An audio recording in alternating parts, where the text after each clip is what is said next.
Hoje vamos falar sobre dívidas. Porque, não sei se vocês sabem, mas cerca de 66,5% dos brasileiros, eles estão endividados. Isso é muita gente, muita gente. Então, pensando nisso, resolvi fazer essa live. Vai que você conhece alguém aí que é endividado ou você mesmo está endividado. Espero te ajudar, tá? Nessa live, então, eu vou te dar 2 estratégias para você sair das dívidas. Mas antes de dar essas estratégias, primeiro vamos entender o que é dívida. A dívida nada mais é do que quando você pega dinheiro emprestado, você gastou todo o seu dinheiro. E aí você começa a gastar dinheiro de terceiros. Esse terceiro pode ser o banco, pode ser o pai, seu pai, sua mãe, pode ser um agiota, pode ser qualquer terceiro. E aí você não consegue devolver esse dinheiro para esse terceiro. E aí isso se transforma em dívida. Beleza até aí? Isso que é a dívida. Aí o que acontece? A gente precisa diferenciar uma coisa entre dívida e os compromissos financeiros. Os compromissos financeiros, eles nada mais são do que como por exemplo, um financiamento. O financiamento é um compromisso financeiro. Eu comprei uma casa e eu tenho financiamento todo mês para pagar e eu consigo pagar esse financiamento. Então, legal, esse é um compromisso que eu consigo arcar. Isso é um compromisso financeiro. Agora, a dívida é quando não consigo mais pagar esse compromisso financeiro. Esse financiamento fica muito mais caro no meu bolso e eu não consigo honrar com ele. E aí sim se transforma em dívida, tá? E aí eu não pagando esse financiamento, isso vai me prejudicar. E posso vir a perder o bem, se for no caso de um financiamento. Dito isso, explicado a diferença entre dívida e o compromisso financeiro, é importante ressaltar que a dívida, ela é o sintoma de uma doença, ela não é a doença em si. Por quê? A dívida, ela é a febre. O que a febre quer dizer quando nós temos febre? A febre quer dizer que tem alguma coisa errada no nosso corpo. Seja uma gripe, seja alguma inflamação, a febre quer dizer que é pra gente se alertar e tem algo errado. Se eu for lá tomar banho gelado, vai abaixar a febre, mas mais tarde ela vai voltar. É a mesma coisa com as dívidas. A dívida, ela é um alerta vermelho que tem algo errado. Por quê? A dívida, ela é só o sintoma, porque a causa principal dessa doença é a sua falta de organização financeira. Sim, infelizmente, a organização financeira, ela é o problema maior, ou seja, a falta de organização financeira, ele é o problema maior, que causa as dívidas. Se a gente não focar no primeiro passo e já solucionar esse problema, fica muito difícil a gente conseguir sanar as dívidas, porque a gente até consegue eliminar com as dívidas. Beleza, paguei todas as dívidas, tô livre, mas aí no mês que vem eu volto a gastar tudo de novo no meu cartão de crédito, e aí eu não consigo pagar a fatura, e assim sucessivamente, e aí vai voltando a bola de neve de novo. Então, esse é o primeiro passo de todos, a organização financeira. Como eu já falei na primeira live, a organização financeira nada mais é do que você saber quanto você gasta, quanto você ganha, eliminar os gastos desnecessários, ver se você realmente pode comprar aquilo ou não, se esse móvel, esse bem que você quer comprar, será que é realmente a hora de você comprar ele ou não? Então, todo o seu planejamento financeiro é o primeiro passo para você sair das dívidas. Porque não adianta nada eu te dar as 2 estratégias para você sair das dívidas se você não tem um planejamento financeiro, porque senão você volta para ela. Tá bom? Bom, então, visto a sua organização financeira, você analisou lá todos os seus gastos, revisitou lá e viu que consegue cortar vários gastos desnecessários. Então, legal. Esse é o primeiro passo. O que você vai fazer logo em seguida? Você vai classificar as suas dívidas. As dívidas, elas têm... Eu classifiquei em 3 partes. As dívidas super perigosas, as dívidas preocupantes e as dívidas normais. O que acontece? As dívidas super perigosas, elas são quais? As dívidas que você pode vir a perder um bem. São dívidas como o financiamento. O financiamento, se você não pagar, podem vir e pegar o seu bem de volta. O IPTU, IPVA do carro também. E agora, o segundo nível, que são as dívidas preocupantes, são aquelas que têm os juros altos. Porém, ela não é tão preocupante quanto o primeiro. Elas são as dívidas de bancos, onde você pode vir a ter uma bola de neve, mas ainda assim, você, se não pagar, você não vai perder nenhum bem, digamos assim. Então, esse é o segundo nível, é o nível intermediário ali de dívidas. E as outras dívidas são dívidas mais leves, que você consegue levar sem ter muito problema, que são dívidas de loja, dívidas de terceiro, de parente. Essas dívidas não é que você não vá pagar, tá? Mas é que você consegue aí postergar um pouco mais. Então, você classificando as suas dívidas nesses 3 níveis, agora a gente vai para o segundo passo.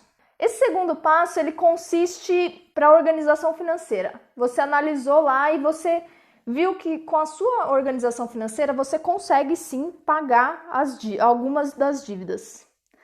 Legal, algumas parcelas serão pagas. Então você vai para esse passo, que é, você vai conhecer qual o valor das suas dívidas, saber qual o valor inicial, quando você adquiriu essa dívida, qual é os juros e qual é o valor, o montante que ele está atualmente. Você viu esses valores, já sabe de todas as dívidas, quanto é os juros direitinho, quanto que ela está, o valor, o montante atual e o montante que foi inicial, quando você pegou o dinheiro. Você vai para o terceiro passo. Você entra lá no site do Serasa e veja se seu nome está sujo ou não. O site do Serasa, ele é uma ótima ferramenta, porque você consegue, lá tem o Feirão Limpa Nome. O Feirão Limpa Nome, ele é uma das ferramentas para você eliminar as dívidas de forma fácil e fazendo com que as empresas que você está devendo, elas te dão descontos. Então, muita gente conseguiu até 90% de desconto nas suas dívidas.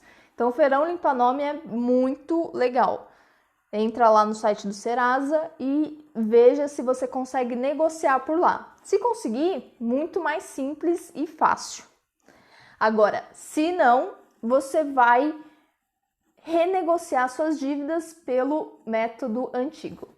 Você vai lá, vai no banco, vai ligar para o seu gerente, você vai lá no banco e vai negociar a sua dívida, negociar os juros, ver se consegue abaixar os juros.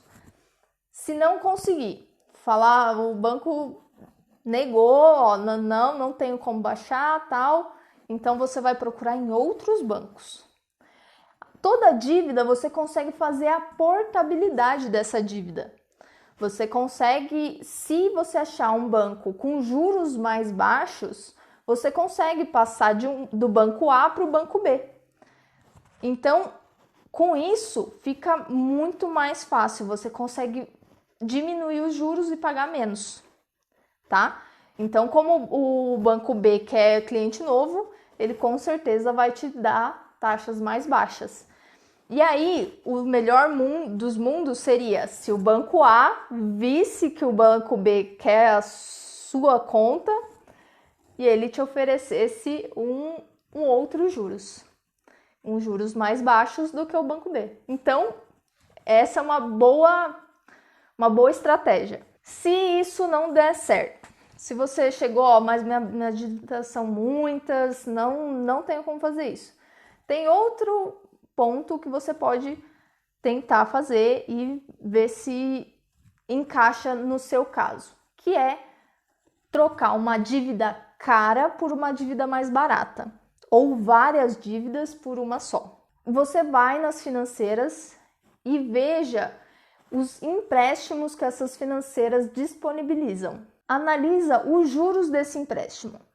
Veja, some todas as suas dívidas e veja se o valor desse empréstimo você consegue quitar todas as suas dívidas e com os juros desse empréstimo é mais baixo do que os das dívidas principais, você vai lá e quita as dívidas e fica com uma só, com juros menores, e aí você vai pagando mensalmente. Legal? E isso sendo que você analisou o seu orçamento e falou: bom, consigo pagar, pelo menos quitar parte das dívidas, então eu vou fazer esse método.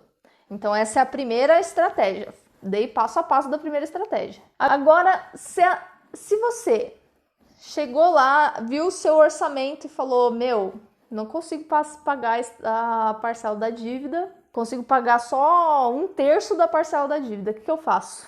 Você vai fazer o seguinte, essa é a segunda estratégia, que ela é um pouquinho mais arriscada, mas já muita gente me falou que dá certo, então eu vou compartilhar aqui com vocês. Essa estratégia é do tudo ou nada. Essa estratégia nada mais é do que você pega a sua dívida e para de pagar. Não estou falando para você ser caloteiro. Não é isso, tá? Porque uma hora você vai ter que pagar essa dívida, querendo ou não, tá? Porém, o que acontece? O sistema bancário, ele só quer ajudar ele mesmo. O que acontece? Não tem muita educação financeira no país.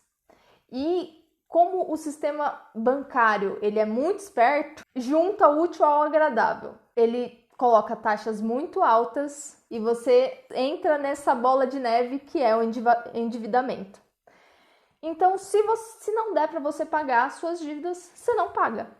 Simples assim. Daí você vai chegar e vai falar: Priscila, vai sujar meu nome. Veja bem, sujar o nome nada mais é do que proteger o seu nome de crédito. Por quê? O SPC, não sei se você sabe, é o Serviço de Proteção de Crédito, beleza? Então, ele só vai proteger o seu nome de você conseguir pegar mais crédito de terceiro. Como eu já falei lá no começo da live, as dívidas nada mais se dão do que você pegou crédito demais e não conseguiu pagar esse crédito, né? Então, o SPC só vai proteger seu nome de você não pegar mais crédito. É uma proteção de si mesmo, basicamente. Então, você vai fazer o seguinte: se você sujou seu nome, vai fazer o quê? Não tem como pagar. Mas você precisa ter disciplina de guardar uma quantia por mês numa conta, seja no conta, seja uma conta que renda algum percentual. E aí você vai juntando o dinheiro para você posteriormente pagar essa dívida com um valor cheio. Por isso que é a estratégia do tudo ou nada. Por quê? Ou você paga tudo a dívida de uma vez só, com um valor cheio, ou você não paga nada e espera o banco te ligar. O banco ele vai te ligar muitas vezes. Lembrando que é nas dívidas, cartão de crédito, cheque especial, essas dívidas que dá para você renegociar, dá para você conversar, tá? As dívidas mais importantes que você pode vir a perder o bem, você tem que se virar, tem que dar seus pulos e tem que fazer renda extra e realmente fazer acontecer para você pagar essas dívidas, porque senão ou você perde o bem ou você vende esse bem. Simples assim, porque não tem outra forma. Agora, essas outras dívidas que são mais fáceis, são de cartão de crédito, os juros eles são muito altos. Então, quanto mais você demora para pagar essa dívida, maior fica o bolo, o montante que você está devendo. Mas isso, para o banco, depois de algum tempo, você entra no PDD do banco. O que é o PDD? É quando o banco já separa e fala, bom, acho que esse daqui eu perdi. Vai ter um momento que o banco vai passar o seu contato para um terceiro vir a te cobrar. E aí você já vai conseguir um desconto quase do mesmo tanto que você estava devendo no início. Então, se você devia R$1.000, depois de todo esse tempo, você vai conseguir quitar a sua dívida com R$1.000 ou até menos, porque o banco já deu aquele montante quanto perdido. Então, essa é uma estratégia, para essa estratégia dar certo, do tudo ou nada. Não renegocie dívidas. Por quê? O banco ele não negocia com quem já está pagando alguma coisa. O banco ele só vai dar esse desconto aí, se você devia 1.000, você vai conseguir pagar a sua dívida com R$900 ou R$1.000 até mesmo, e só depois de um bom tempo e se você realmente não pagar, tá? Por quê? O banco, se você vai lá no banco, negocia, o banco vai se fazer de bonzinho, claro, vou ver aqui para você se eu consigo renegociar. Uma parcela que era de, R$1.000. A moça do banco foi lá, eu consegui aqui para você. Era R$1.000 em 12 meses. Aí ela conseguiu para você um ótimo negócio, que agora a parcela é R$800, só que agora dobrou para 24 meses. Ou seja, você vai pagar o dobro, porque ela está jogando os juros que você não conseguiu pagar lá para frente. Se você tiver o montante inteiro, você já paga tudo de uma vez só, tá? Para isso, você precisa ter um bom controle emocional e disciplina. Porque o que você vai fazer? Para passar todo esse tempo, você pode vir a se sentir mal. Ai, meu Deus, estou devendo Deus e o mundo, o que eu faço? Mas agora você precisa guardar dinheiro para pagar essas dívidas. Guardar onde? Guarda em um CDB, 100% do CDI, guarda em alguma conta do Nubank, alguma conta que renda algum valor. E assim você vai juntando um montante e paga de uma vez só suas dívidas, tá? Essa é a segunda estratégia. Uma coisa que vivem me perguntando, dívida caduca? Não, mas espera 5 anos que a dívida caduca. Não, gente, a dívida não caduca. O que acontece depois de 5 anos? Quando der os 5 anos, o seu nome ele sai do Serasa. Ou seja, seu nome não vai estar mais protegido do Serasa, assim, não vai ter mais a proteção do Serasa. Então, você vai conseguir pegar mais crédito. E isso, acho eu que não é tão bom assim. Por quê? Quando o seu nome está no Serasa, pelo menos você não consegue mais crédito e você não consegue fazer mais cagadas financeiras, tá? Isso é uma visão que você tem que ter. Então, observe a sua organização financeira. Aí, depois desses 5 anos, a dívida ainda está lá no banco. Só que o que acontece? O banco ele tem 5 anos para cobrar. Depois que ele cobrou, essa dívida ainda vai estar lá. Só que se ele não cobrou nesses 5 anos, ele não pode cobrar mais. E aí ele vai para algum escritório de cobrança. E aí esse escritório de cobrança vai te cobrar e vai conseguir um desconto enorme para você renegociar essa dívida. E é isso que acontece. Então, essa dívida não caduca, ela sempre estará lá depois de 5 anos. Mas é importante que você saiba que pelo menos o seu nome limpa e você consegue pegar mais crédito novamente, tá bom? Então, o foco principal para você acabar com essas dívidas é você organizar a sua vida financeira. E aí, você organizando sua vida financeira, você consegue separar um dinheiro e investir todo mês, fazer a sua reserva de emergência para você evitar o endividamento. Porque o endividamento, ele é muito ruim, a pessoa fica se sentindo mal, né? Mas quando não tem outra forma, então use a segunda estratégia, que é não pagar, é do tudo ou nada. Quando você consegue pagar, vê se você consegue baixar os juros, porque agora com a taxa Selic também mais baixa, pessoas que pegaram financiamento lá em 2017, por exemplo, meu financiamento lá de 2017, agora a taxa de juros caiu muito perto de 2017, então você consegue renegociar essa taxa de juros, consegue ver, ligar lá no banco e diminuir essa taxa, tá bom? E é isso, pessoal.